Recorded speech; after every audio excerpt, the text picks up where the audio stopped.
We got video and 3, 2, 1. And we're live. I don't speak when my microphone's turned off. You don't? Yeah, yes. I'm sorry. We're breaking the fourth wall here. You actually have a vow of silence outside of the show. Yeah. Well, a gay monk, the gay monks of Yorkshire. I'm spitting gold here, so I'm not going to just say something if it's not going to be recorded. That's true. The Travesty. timeless wisdom of We have a weird episode, I guess, tonight for y'all, because we don't really have a topic per se, because we're all in flux right now, and I'm moving. If the video watchers can see that the set has changed. Well, there's no book. Yes. I think we can level with the listeners up to we were and still kind of are expecting a guest. Okay, yeah. I didn't know if we were going to pull the curtains that far back, but yeah, a little bit. We're not going to say who it is because we don't want to badmouth anybody. But we're expecting a great guest. I don't think that this person is bad. It deserves bad mouthing, even if they don't come anyways. And and this person was as part of True Crime History Month. Yes, the end. This is the end. I don't even know if it'll come out during the actual month, but yeah, yes, it does. It comes out on the last day of the month. Okay, yeah, all right. So this person was going to talk to us about a true crime that they had committed. Right. Maybe it's two people. Maybe it's a genderqueer. We don't know. You don't know, I should say. Yeah, and so they haven't showed up. So. Which Maybe was half expected. So we have a backup topic for you. Yeah, which we can get into. I did want to first, before we started, talk a little bit about. We were both watching. I don't know how far you got into it, but the new Adam Curtis documentary. Yeah, I've watched the first 2 episodes. Yeah. I got most of the way through the last one, and then all of them preceding. Obviously, it's funny. I did decide that I did have to stop watching to come up here to do the show, but I left right in the meat of like the entire point of the entire film. Oh right, okay, yeah. When you have kids, you have to do that sort of thing all the time. Yeah, no, I imagine it's tough. There were some takeaways that I do think it's one thing I want to say is it is if you wanted me to compare and contrast it to other people, so let's just get out of the way. Like Adam Curtis is not like a really ideological guy. He's more of like a kind of boilerplate liberal, I guess. Yeah, I know the point you're getting to is that he's not totally on all fours with people like us on everything, but saying that, I mean, it goes. But if you cast your mind back to the documentary that I was singing the praises of about Ruby Ridge that I saw, that starts off with calling them conspiracy theorists and all this sort of thing, but once you get into the meat of it, it's clearly they kind of have to throw a little bit of that sort of normie stuff out there, otherwise they're just going to alienate the entire audience. Yeah, BBC produced it. It's not like they're going to be spitting fucking hardcore horse red pills. But it kind of is if you think about it, because it's big time. It's just putting a blue coating on them. That's a great way of putting it too. Yeah. No, that the way there's certain things that like the way it's edited are really fucking brilliant. Like just real punctuated stuff where they were talking about in the most I think the most recent the final part, they're talking about the war in Iraq and how what's up? Am I the only person who's noticed that there's a huge cultural influence on this film? That it's taken from guys like Porcelain and Beige Frequency. Yeah, I do kind of see that. Yeah. The video style of it is that it's just he's reading out a dissertation, and it's got like pertinent video clips in the background, but it doesn't talk about the clips per se. Oh, that's a brilliant insight. And hey, let me connect that too to a Thaddeus Russell point, is that culture is created by the margins of society. And it's chewed up and spit out in a digestible form by the corporations, or in this case, the BBC. Yeah. And this actually, I mean, my first sort of introduction to this documentary, which is, what's it called? I can't get you out of my head. Can't get you out of my head. Yes, it just came out on the BBC.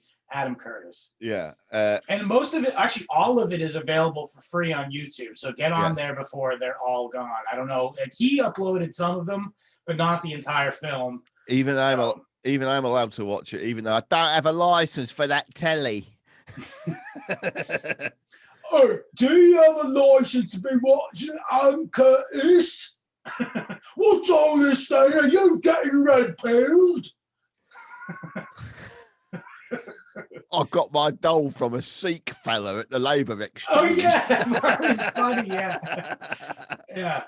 And like, it's so funny. Like, that's one thing I wanted. The point I brought up, the fact that he's like a liberal, is or not ideological anyway. Is like when you contrast it with all the other, I guess, similar documentaries of like from a sort of liberal perspective where like things are shitty and here's some of the highlights of why things are shitty. It does fall into that kind of category. However, I think the difference between like him and say, who's a good comparison? I guess Michael Moore would be an apt comparison. Ugh. I know, that's what I'm saying. Yeah. The difference is Adam Curry has a very defined sense of aesthetic. Yeah. You know what I mean? Also, like, to my point, like about that Ruby Ridge thing and about putting a blue coating on the red pill, is like, which is only a very micron thin blue coating. Yeah, well, I mean, it is kind of a limited hangout in discussion of like real serious conspiracy theories, and it ascribes the best of intentions to the deep state at times. Yeah, but I mean, I think I think if it did any more, it would lose a lot of mass audience appeal. I agree. Yeah. And it's really good. Yeah, so I'd recommend it. I first heard about it from Billy and Spud on War Mode. Yeah. And because that's my primary news source. It sadly is. It should be for a lot of people. Yeah, and so it like.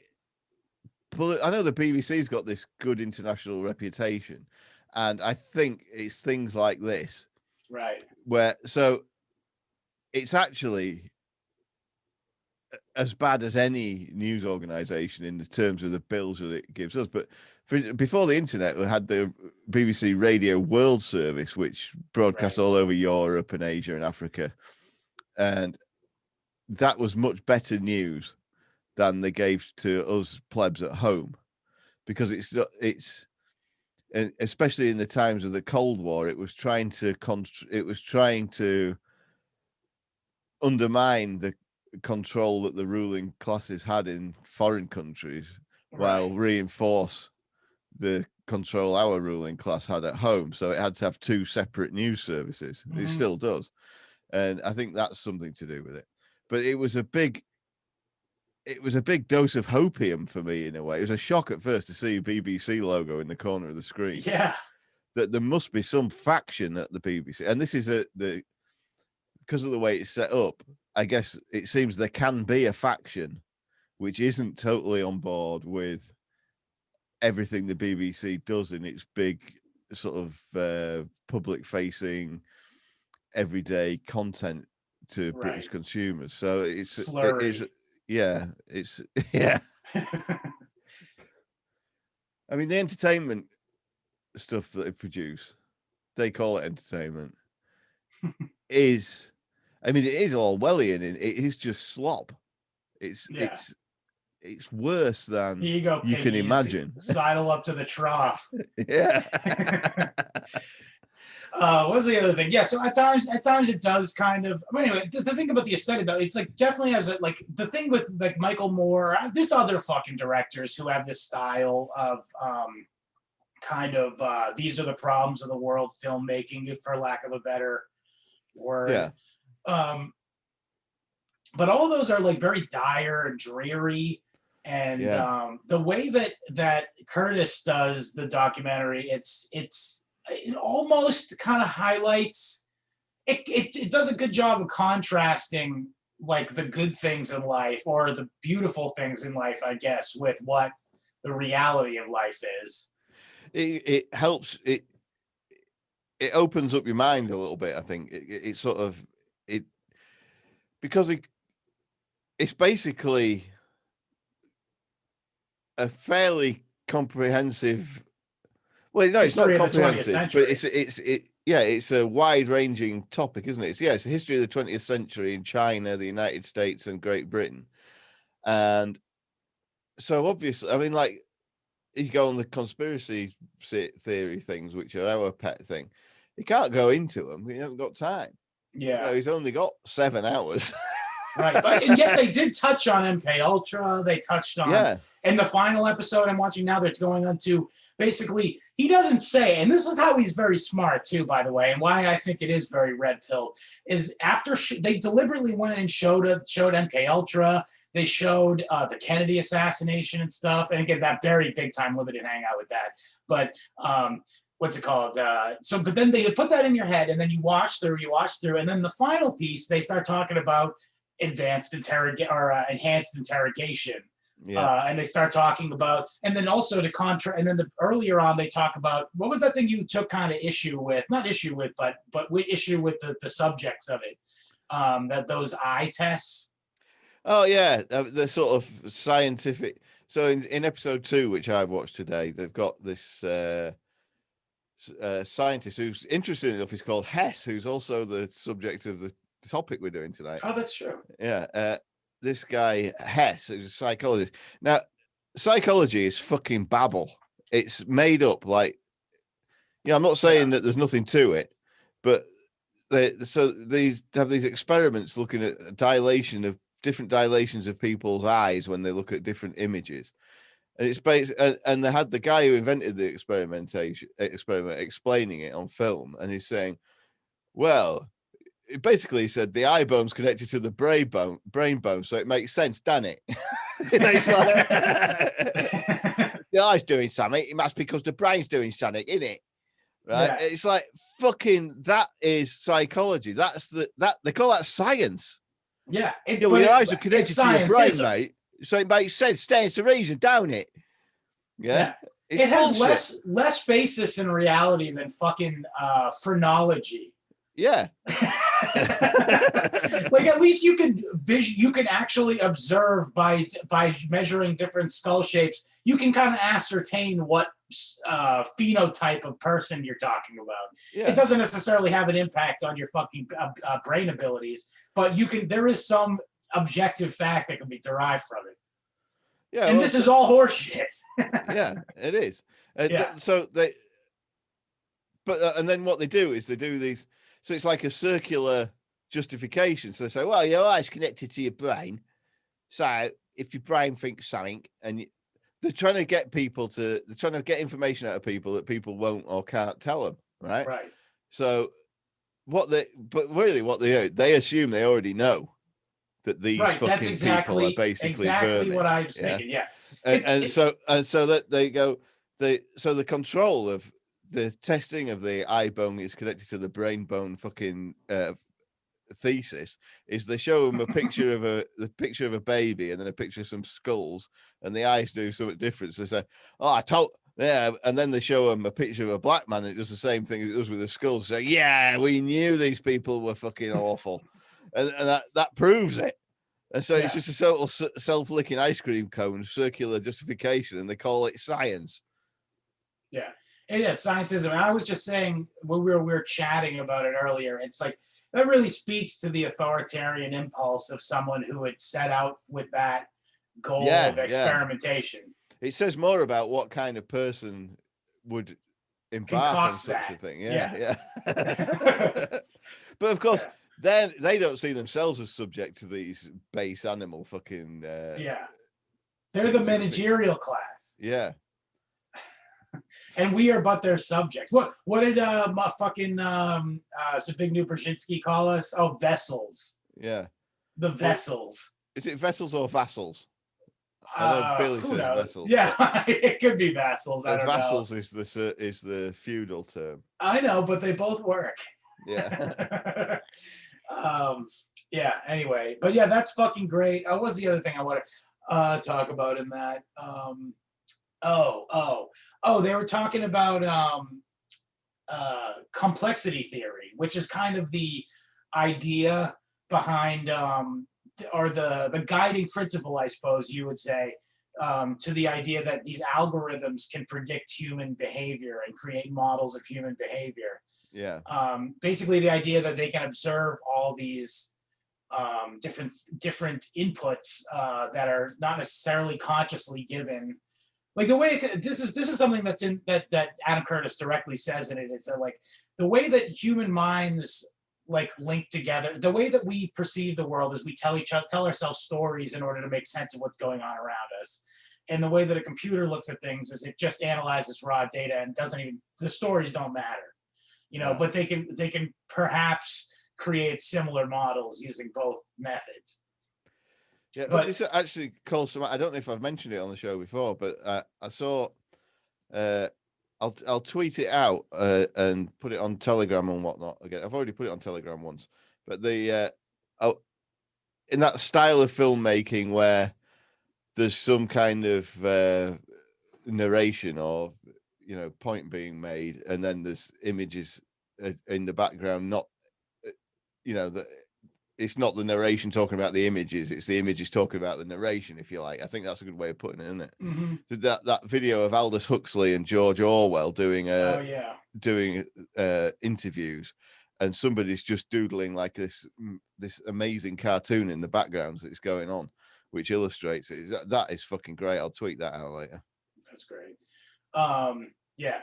But well, anyway, the thing that I thought was interesting is the film correctly points out that this idea of using the complexity theory in order to predict human behavior is like an extremely, in contrast to its uses, it's an extremely conservative idea. The idea that it doesn't try to figure out why things are the way they are. It just uses the system that's put in place and builds conclusions based off of system in place. You know what I mean?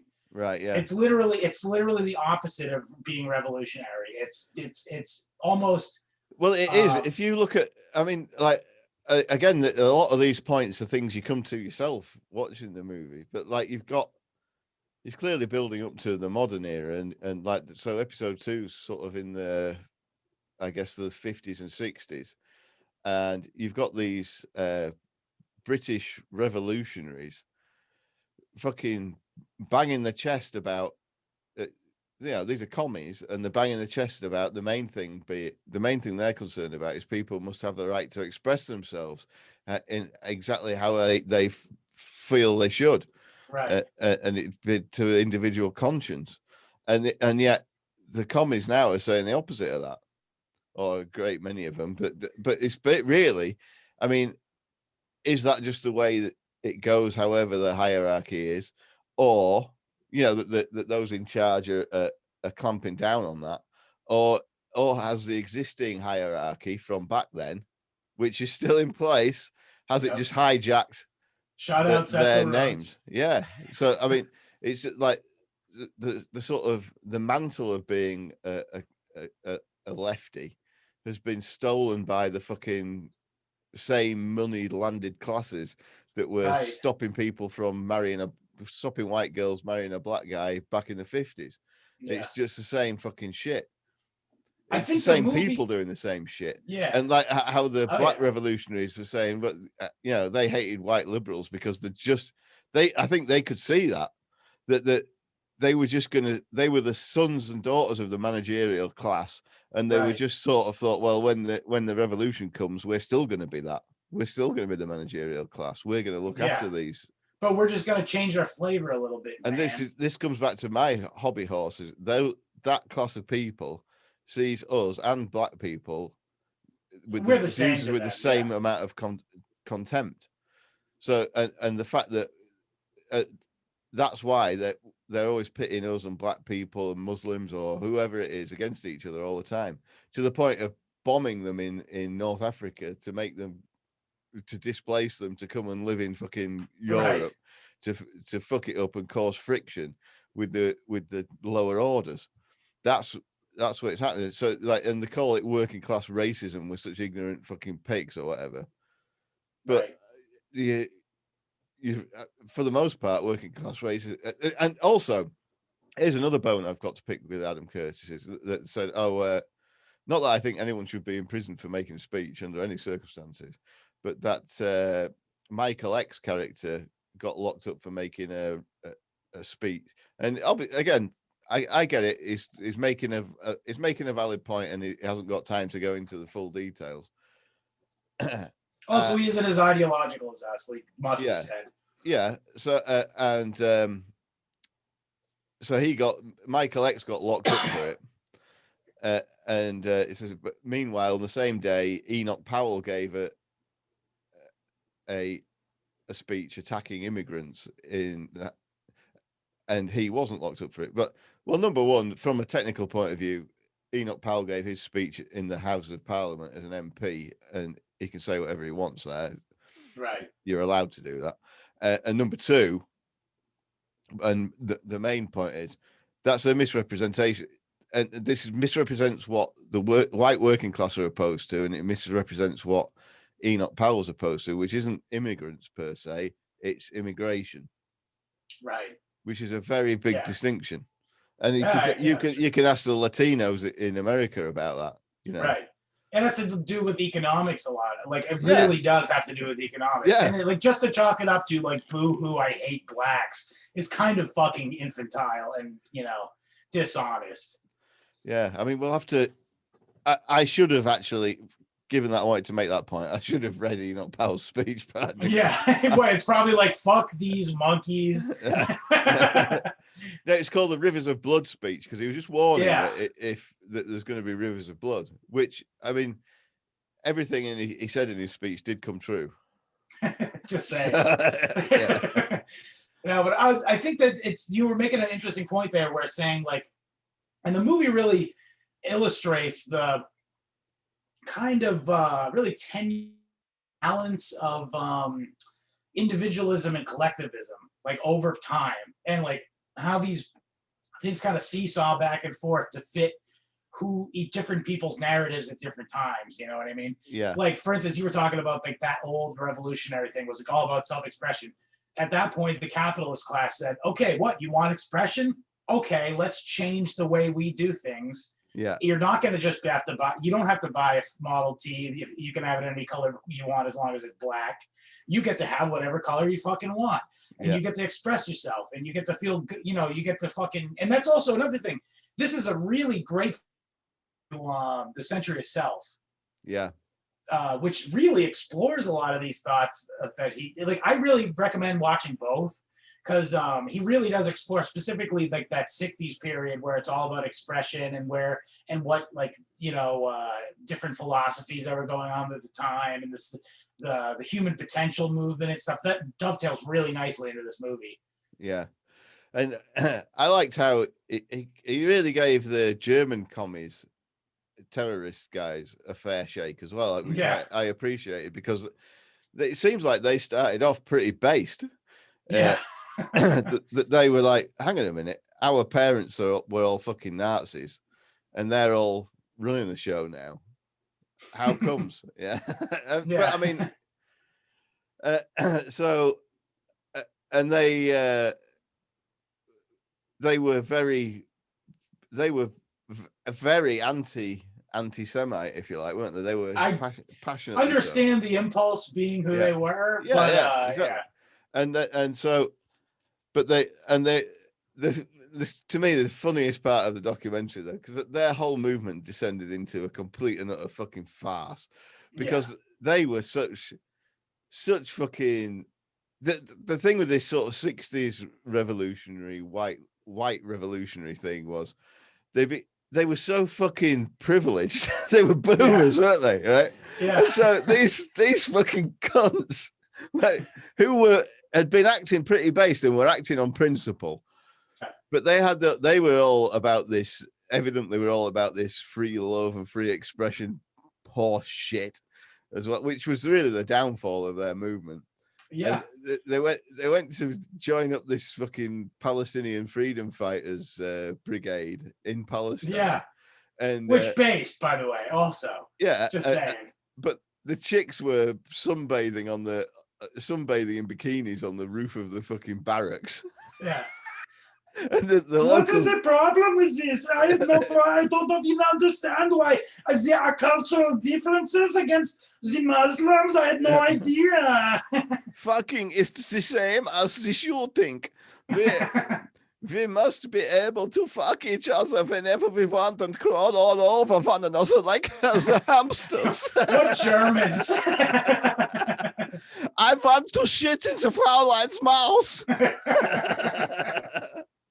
So they and so the local buzz did not like them at all. No.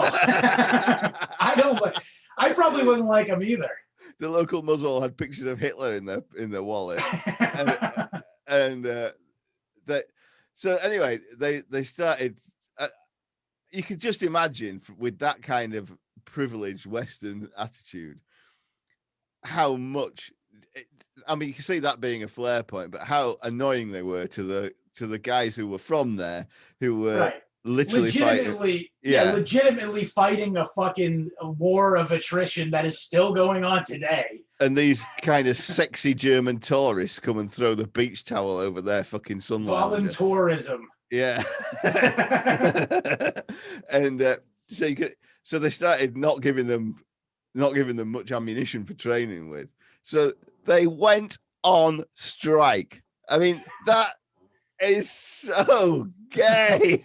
They went on strike, and all the Mus broke into the barracks. We're not going to try to fight the Jews anymore. Yeah, the Mus just smashed their way into the barracks, grabbed them all, threw them out, and said, "Fuck off." Based. It's so funny. I mean. And all these revolutionary types have got some moment of that coming to them at some point, you know. Yeah. I always say it about the Hispanics and the Mus are gonna turn on them. They're gonna get fucking pissed off at them at some point because they've got like it or I'm not commenting on the baseness or otherwise of the Mus or the Hispanics, but they got some kind of principles of like loyalty to land and family and all this sort of shit, which means nothing to these fucking people. Yeah. I mean, for lack of a other less dog whistly term. Yeah. But but anyway, check that out. I think that was a pretty apt assessment of or analysis of the film. There's so much more I could talk about. I'm just not going to, because you really should give yourself the fucking six some odd hours it is. Well, I think it's good that it's all split up. You know, I'm watching it whenever I get time, and I'm sure we'll come back to it over the coming weeks. Yeah, I've recommended it to so many different styles of people. Yeah, because there's something in there for everybody. Yeah, like I know this guy who's somewhat of a wannabe leftist, revolutionary type guy. Yeah. And like, I think this is a great thing to show somebody like that, because it shows just the reality of and it does do a pretty good job of underscoring just how tragic and how unintended consequences, how many unintended consequences arise out of revolutionary, even with the best of intentions. It does feel like there could well be a moment coming soon where the people on the left and the people on the right and the people who are just all about individual autonomy realize that we've all got the same enemy, and that we could stand to stop sniping at each other and be palsies for a while. Yeah, I don't know. That's a very, very talk about hopium, dude. Yeah, well, I mean, it seems inescapable to me at the moment, the way things are going. Yeah. No, they call it the Great Awakening. It's going to be the liberals against everybody else. Yeah. Right. Oh, fuck. Anyway, I guess that that Hess guy was a nice way to segue into us talking about this. One of the most epic or most high valued jewel heists of all time. Yeah, so we wanted to we had an inkling that our esteemed guest might not show tonight, because let's just say they are the type of person who would do that sort of thing. Yeah. And so we researched a backup topic just in case, which would be consistent with True Crime History Month, and that is the Hesse Diamond Heist. And it's also, this is a great one because a lot of people think history, they think World War II. We don't talk about World War II very much. No. The last World War II episode we did ended in after the outro music ended with a spicy word from a movie. And so this is a World War II topic, and it's about it was after the Americans and the Brits and the Canadians and Aussies and whoever had overrun Europe, right, and taken it near Hamburg. There was a castle whose name I've got written down here somewhere. It's Cronberg Castle. Yeah. Cronberg, that's what I said. They just said Cronberg. Yeah, Cronberg Castle, which was the home of the Hesse family, who were princes of Prussia. Right. And maybe Hessian is maybe the yeah, but I don't know. Root, I don't know. Hey, look, they lost the war. They can learn to speak fucking English. So they were boys with the Third Reich. Yeah, obviously they were Nazis. Yeah, and I mean that's an interesting angle to this. Is how it turns out at the end is a bit weird, really. But yeah. So they at the end of October 1944, the two princes who lived there decided that things weren't looking good for old Adolf. They'd been around all their relatives and whatnot, and got all their family jewels together, which was a lot, right? And they put them in a zinc lined chest, right? Buried it in a hole in the floor in a secret room in the basement. Yeah, they put up a fake brick wall. Yeah. In the sub basement of the castle, and then concreted the floor into they concreted the box of jewels into the floor of the secret room. They did a very good job of hiding it, I gotta say. Yeah, you would almost say, Scott. I mean, are you gonna pull a Rudolf Hess and say they were Jews? Oh no, I wasn't. I was gonna say, well, no, I think it stands to reason that if it was Jews, nobody would have found it. So, and then 22nd of April 1945, the place was taken over by the US military for being turned into an officers' club. The family got turfed out to live in the gardener's cottage. This was in, and I believe Frankfurt is in Western Germany, right? Yeah. Yeah. And this is when, at the end of the very ass end of the war, when they split up the zones of control. Yeah. Into they gave a piece to America, a piece to England, a piece to France, and then the eastern half went to the Soviets. Yeah. So this place was turned into an officers' club. The family were chucked out to live in the servants' quarters, and which I'm sure is bigger than my house. Yeah, and you can imagine that an officers' club in a castle in Germany in 1945 was a pretty good place to spend the weekend. And it got all stocked up with food and booze and shit. And it eventually got put in charge of a woman. Dun, dun, dun.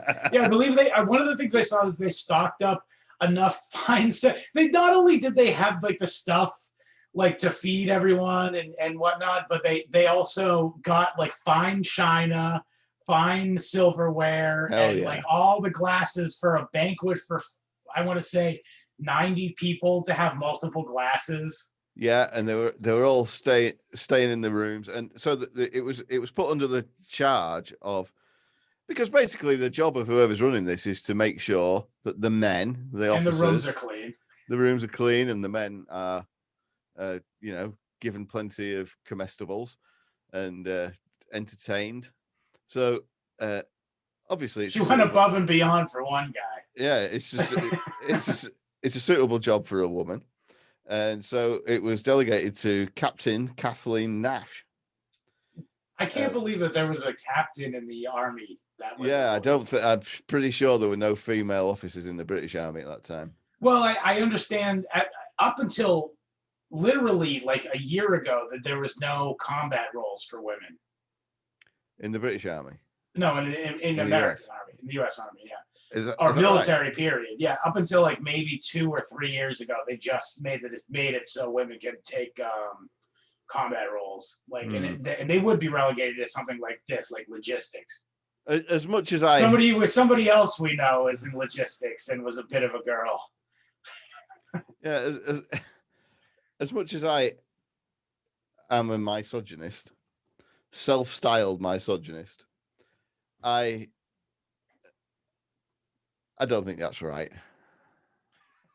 Wait. This is the hill you want to die on? This is the place you want to pull back the woman hatred? I just don't think. I mean, I think. Oh wait, so you're saying it's not right that they do get combat roles? Yeah. Oh, I don't necessarily. I mean, I in some ways I agree, but in for sheer logistic reasons, a woman can't fulfill the role in combat that a man can physically. Like the same way that a guy who's 4'7" can't fulfill the same role fighting. Yeah, but I mean, I don't really care about that as much as I care about it. It just doesn't seem right. I mean, well, that's misogynist to think now. Yeah, I guess so. In clown world.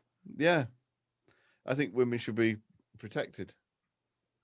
At least, I mean, what a sexist. As much as I don't like him, I don't hate him or anything. I don't. You wouldn't send it.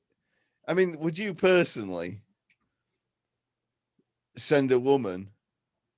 Yeah, if you were in some kind of dangerous situation and there was a woman there, you would just kind of instinctively protect her, even if you did hate her, even if it was your ex-wife or something. It's the natural order of things, for fuck's sake. Yeah, definitely. But I also understand that in the most dire of circumstances, a woman, especially who's prepared, could do something heroic. I mean, my daughter's just joined the RAF. Yeah. And I guess. I mean, they don't. There's really no reason. like, there's no fucking infantry in the RAF. No, there's no. I mean, the combat roles there are air crew, and I guess there's no reason a woman can't be air crew. No, why not? So I mean, besides the fact that her fucking dumb hands can't hold a fucking tool, and they have no sense of spatial awareness. Yeah, but I mean, if a woman can pass the, if a woman can. Yeah, no, I met some very handy lesbians. I completely concede.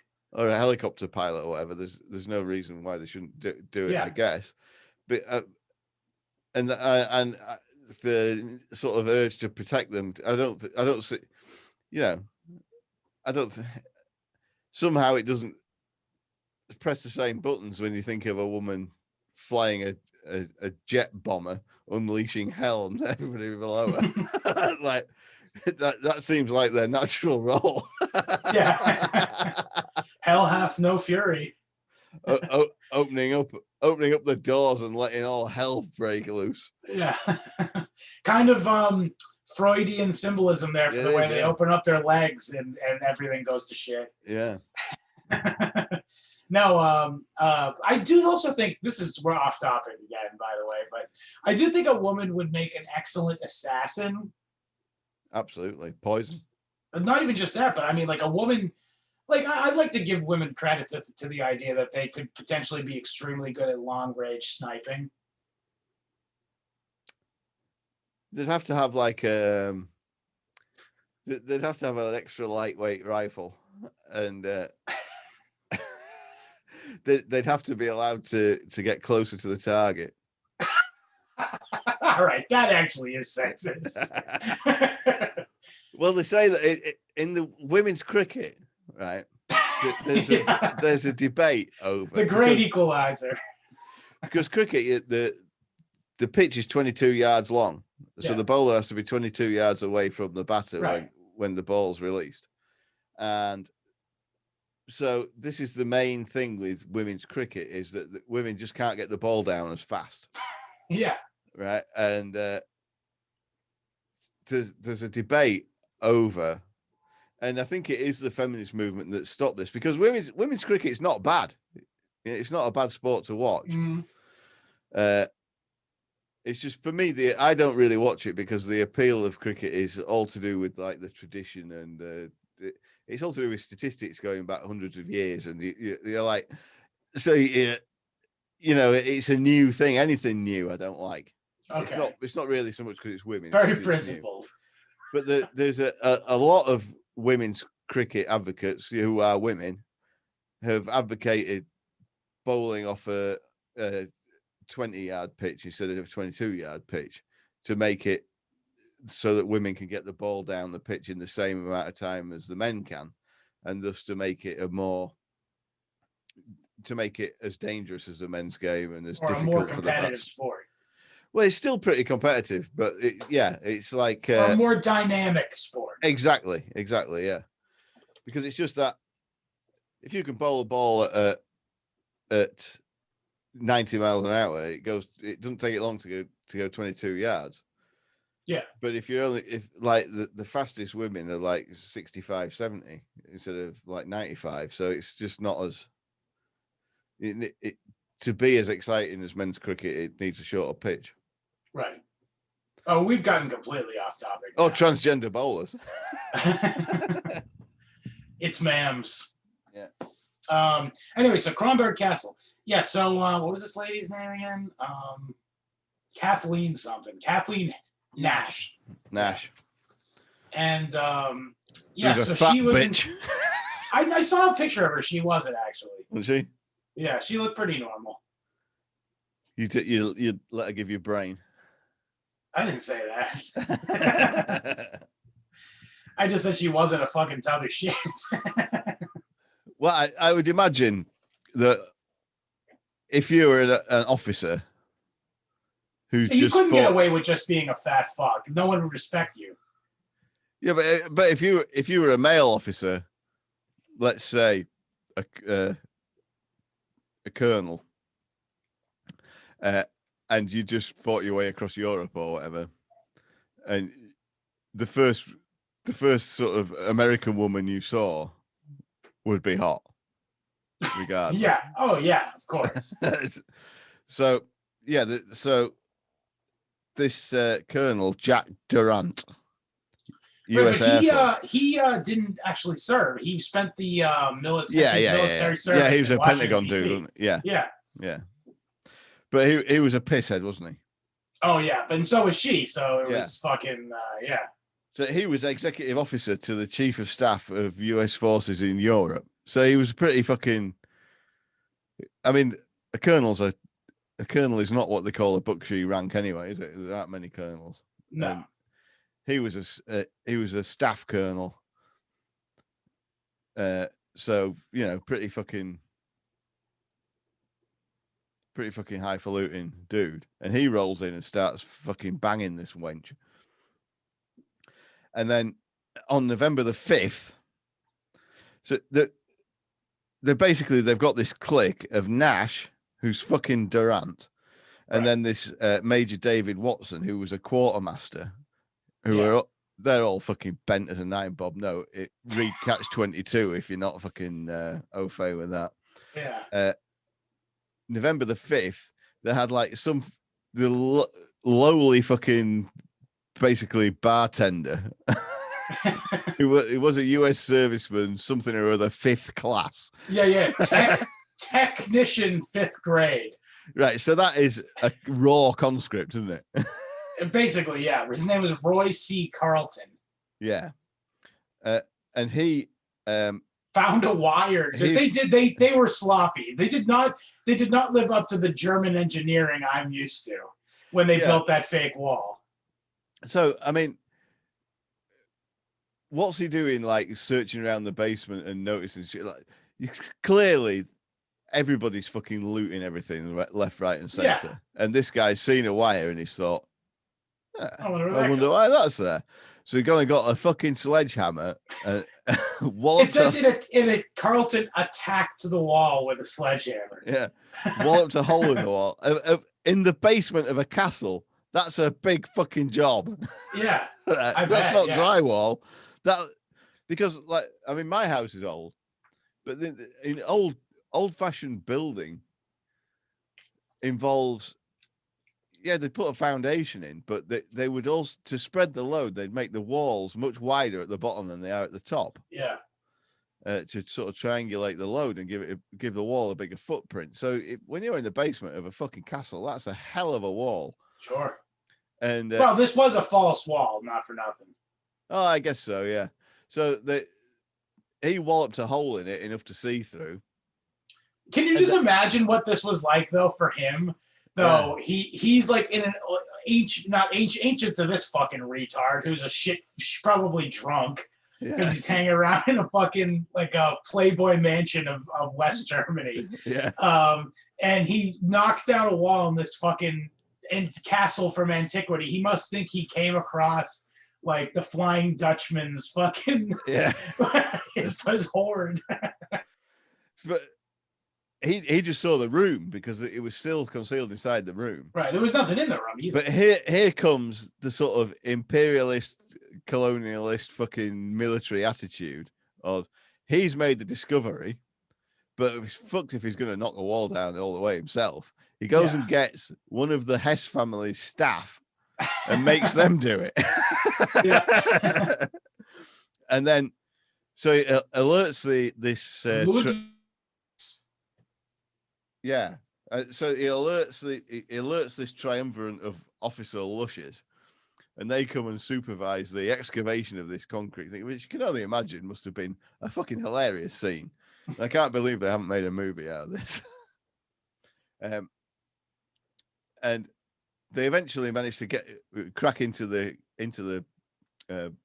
case, and all the it's full of fucking crowns and tiaras and loose jewels, bracelets, rings, all kinds of gold jewelry and loads of jewels, and worth millions and millions of dollars. Yeah, and sent the Germans to bring it upstairs for him. And said, make sure none of it wanders off. Yeah. So what happens at this stage is this fucking German staff went straight to the fucking family and said, these guys have just stolen all your shit. Right? Yeah. And so they instantly put in a complaint to the fucking US military, who just does not give a fuck, right? Yeah. So the US military couldn't give less of a shit because this is going on everywhere. It's just these guys happen to get... Honestly, it's unenforceable. Yeah. These guys happen to get lucky and they found the spoils of war. And they thought, well, everyone else is doing it and nobody's doing anything about it. We're going to have this shit. Yeah. And apparently, according to them, they did consider just taking a few really valuable pieces and then keeping the rest in safekeep, sort of taxing it and then handing it over. But if they had handed it over to the authorities would have just stolen it all. And it's like... But truth be told, though, if they hadn't been so aphoristic, they would have gotten away with a nice chunk, and the ending would have been a lot different. Yeah, well, maybe they did get away with a nice chunk. True.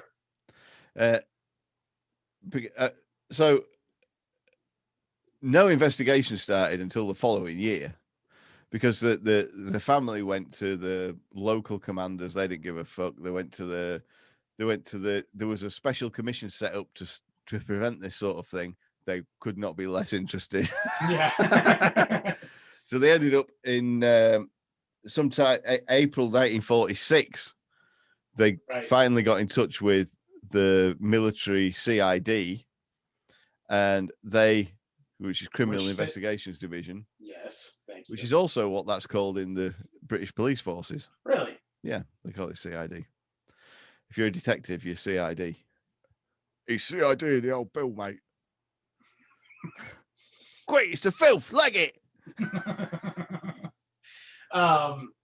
Yeah. So another thing was the people, the family were like going right up to Kathleen Nash and being like, "Hey, you think we can get that stuff?" And, what are you doing with my tiaras? You dumpy bitch. And then she's just like, "Well, I don't know there. I actually already told my superior officers, and they said they're dealing with it right now. Okay." So I mean, she is fucking stonewalling these people like a champ. Yeah. She's fobbing them off. I assumed she sounded like that, by the way. Yeah. I just gave her a Midwestern accent. She's telling them, don't worry about it. You'll get it all back when the war's over. It's all being dealt with by, people way above my pay grade. Powers that be. Yeah. And but they're not buying it. But you could just imagine how much they saw through that and hated that, because these are the elite of the elite. These are the Nazi elite who are so elite that even though they were royalty, they didn't get fucked over by the Nazis. They are hot shit. Yeah. This fucking American peasant comes over in an officer's uniform and has got their stuff. Just imagine how that gave them feels. I get pleasure out of thinking of that. This fucking Untermensch. Yeah. Oh, it would have been even better if she'd been a Jew. I would have loved it then. Yeah. I don't think they allow. Oh, but you think a Jew got fucking either A, volunteered, or B, got drafted? Please. I'll pay somebody for that. Being called Nash, I guess she's Irish, which that is in. Oh, would that be Irish or English, do you think? I thought it would be English, but I don't know. You would be the person to ask. I don't know.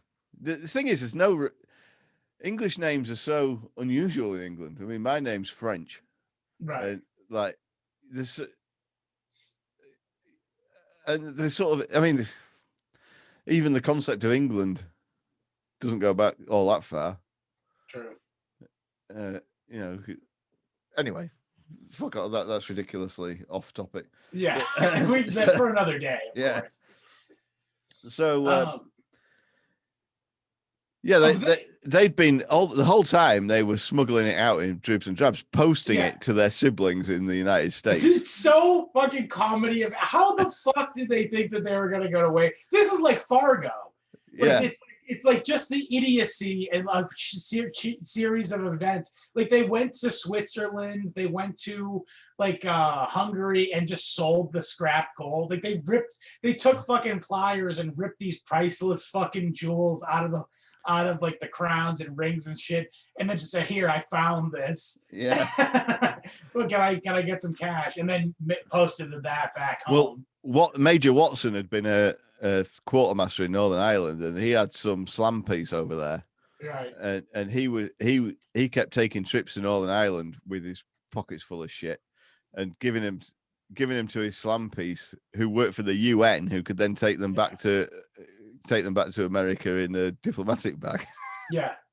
He also because he would be bringing back important. He had like a desk back at the Pentagon, so he would frequently have to go back and bring notices from. No, Germany that Durant had to go back to the Pentagon. Oh, Durant, he took shit back himself as well. Yeah. And also, and then another thing. So later on, maybe I'm jumping ahead a little bit. Him and somebody went to, I think, Chicago to try to dump all of the gold. Which was part of the downfall. It was a load of loose jewels. And, that's what it was. And he said he bought them on the cheap in Europe. Yeah, and the jeweler says, "Well, that's fine. I'll buy them off you. Can I see the customs? Can I see the customs papers? And he I went, want to make sure it's my cousin Moishy's. but this jeweler who's been at home during the whole thing, yeah, then rats this fucking hero. Well, right. That's what I'm trying to. Rats it. What do you think? What persuasion do you think he was? He said he hears, "Oh, I got it in the cheap in Europe," and the guy's in the military. What do you think? He took it from he plundered it from the fucking Nazi stash, and where did they get it all from? Yeah, I guess so. Although there's a series of incentives here that might incline me to believe that series of events. Yeah, I guess so. Although it would have been mistaken because this was genuine Nazi gold rather than stolen Nazi gold. So the result was the same. Yeah. And so he ratted him out to the customs authorities. And so Nash and Durant got arrested. And then they also they arrested Watson as well. And the other guy, the technician 5th class. And that's a fucking bum deal for that poor cunt. Yeah. But he got he was trying to and he's fucking he did get green. He got immunity for cooperating anyway. Yeah. Which I think there's some element of justice to that. He shouldn't have been fucking punished for it. Right. Because he reported it to his superiors and acted in accordance with their instructions. So, yeah, he did do nothing. And the irony of this whole thing is that it was all eventually, not all, that's not true. A lot of it was returned back to the Nazis it was taken from. Yeah. Let's talk about this is the weird thing about this. Because, I guess it's how a bureaucracy, once the CID took on the investigation, because they could have easily got away with just palming it off and not doing it. Yeah. But once they did, then they had to go through with it because you set the wheels in motion and you'd have to explain why you'd stopped if you stopped. But so this sort of thing was good. But it must have been just because these fucking royals must have had some Epstein-style sway at higher up levels. Do you know what I mean? Oh, yeah. Like that whole, we're not running the Epstein story because ABC didn't run the Epstein story because the royal family. And it's like these were European royalty and they still had influence over America, despite being a vanquished foe. Doesn't that tell you? Still cousins with the royal family of England. Yeah. But that says something about where the priorities of our rulers lie. Yeah. And that nothing ever really changes. That the ruling elites globally are all buds, even when they're having wars with each other. When it comes to these guys who just got hit the jackpot, well, fuck them. And they got locked up in federal clink for this, which I know is a massive jewel heist, looking at it that way. Yeah. But also, I think pretty much par for the fucking course. It was $2.5 million of value then. Wow. Yeah, and let's see how much that it says at the writing of this article. That would probably be enough to build several bomber aircraft. Yeah, several. Yeah, at least 3. That's crazy, isn't it? Inflation calculator. But this comes back to Watson had called the legal department of the headquarters of US forces in Europe and asked the colonel there about what.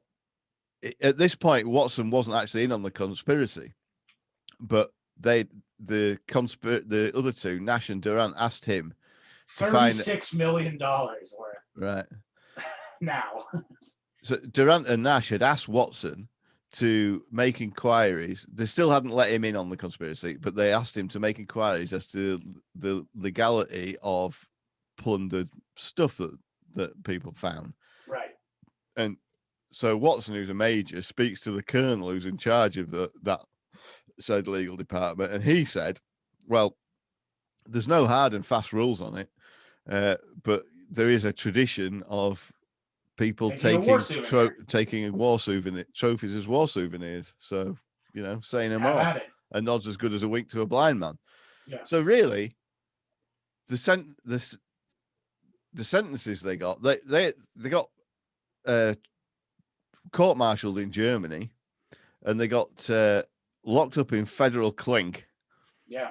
For quite a while. I mean, I think they got sent down probably in 47, and what was it? Yeah, so Watson, who was the major, who was the least involved, he got 3 years, but he was paroled in 47, so he didn't serve 3 years. Right. Nash got 5 years, and Durant got 15 years. Right. I guess as a ranking officer. I mean, a colonel. I mean, really, it is a bit out of order for a colonel to be in on it, isn't it? Yes.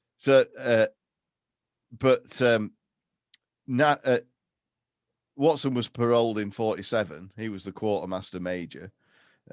Nash, who was the manageress of the country club, got 5 and was paroled in 1952. So they ended up together. Oh, yeah. Also, I wanted to they were married by this time. Durant got 15 years, but was also paroled in 52. Okay. The thing that was interesting was that their defense in court was basically like, okay, here we go. This is Nash, specifically the lady. The charges of my stealing of the jewels are baseless. If the court says I committed any of the criminal acts alleged, then thousands of people in this theater of war in the United States are as guilty as I am and have unclean hands, which is absolutely solid argument. And but I mean, it's not a legal argument though. So it makes no difference. Isn't. Yeah. But this other guy took a more legalistic. Watson took a more legalistic track. We all felt they were legitimate loot. The background of the possible owners was thoroughly discussed, and we determined that they were either dead SS members or ardent Nazi sympathizers, and as such, the properties would never be returned to them, no matter where or how they turned up. Maybe there was a few members of the tribe in the jury. Yeah, well, it's a court-martial, so there's no jury, is there? Right, you're right. That's true. I think I'd rather sit in front of a court-martial than a jury any day of the week. Yes, much less. But they were clear. These guys were clearly being made an example of. Oh yeah, yeah. That's the thing. I think that's what it was. The video I watched about it, they said that this was like after a long string of like people who were complaining. And this kind of speaks to your point of being like, who are these people that they were able to pull the military to do this, like to make an example of them? But like basically, all of these people have been getting away with it for a long time after the war, and they just decided to throw the book at these guys. Yeah, and I think you can see the parallels when all this torture shit came out. That these guys who were torturing people, yeah, they're fucking assholes. I mean, it's much worse than this. But they were, what they were doing was totally sanctioned by the probably in similar terms of, well, hear no evil, say no evil sort of thing. Mm-hmm. But they knew that that it was their job to do that, they shouldn't have done it. I'm not excusing it by any means, but then I think they took like one guy and locked him up for his entire life, didn't they? And everybody else just skates. Interesting. Yeah. Oh, also on this website we're reading kind of from. It mentions that today's birthday, notable birthdays on today are Meyer Rothschild. Happy birthday, Meyer. Yeah. Also, W.B. Du Bois, the guy who directed. I be Du Bois. The guy who directed The Wizard of Oz. So he was OSS, I'm pretty sure. And yeah, no one else. It's another favorite war mode movie, isn't it? Well, I mean, it is. It's not. I mean, it's the fact of the matter is, it really is like a fucking. It's one of the first programmed movies. Yeah. We get a whole. We can do a deep dive on that stuff. Program with the opposite message from the book. Right, I know. Yeah, literally the exact opposite. Yeah, I know. Well, we'll do it. Let's do an episode about fucking William James Bryan. That's so Hollywood, isn't it? That they take So yeah, I like that. This I is what like the this. devil does. He can't create, he only subverts. Yeah, I like this story. Let's do the opposite of it. Yeah. and inject like permanent fucking imagery into the American psyche. Yeah. That will, yeah. Fuck. Anyway, that's a perfect amount of time. Yeah, I guess we'll wrap it up there. So for the audio version of the show, www.historyhomos.com, and you can find it wherever you find podcasts. For the video version, check out the YouTube page. Please subscribe and hit the little bell icon. Ding! Smash that like button, and yeah, and you can find that by searching History Homos, or you can just go to the link in any of our social media bios, because you can find William on Twitter and Instagram at History Homos Pod. You can find me on Instagram at Scott Legend Abrams. Please join our Telegram group.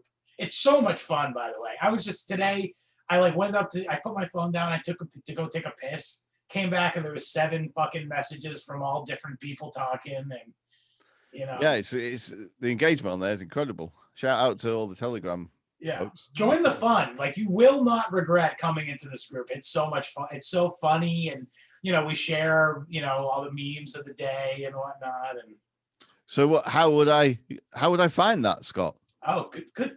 I'm happy you asked. You can go to the letter T as in testicle.me/historyhomos. That's our channel, and it'll keep you abreast of anything we are posting. And also our discussion group is T as in tiny, as in tranny, .me/historyhomos chat. And yeah, so any questions, comments, and concerns, you can also level an email at historyhomos@gmail.com. And William, what do you want to say to the peeps? Do you ken John Peel? Later, homos. And we're out. Stop recording, by the way.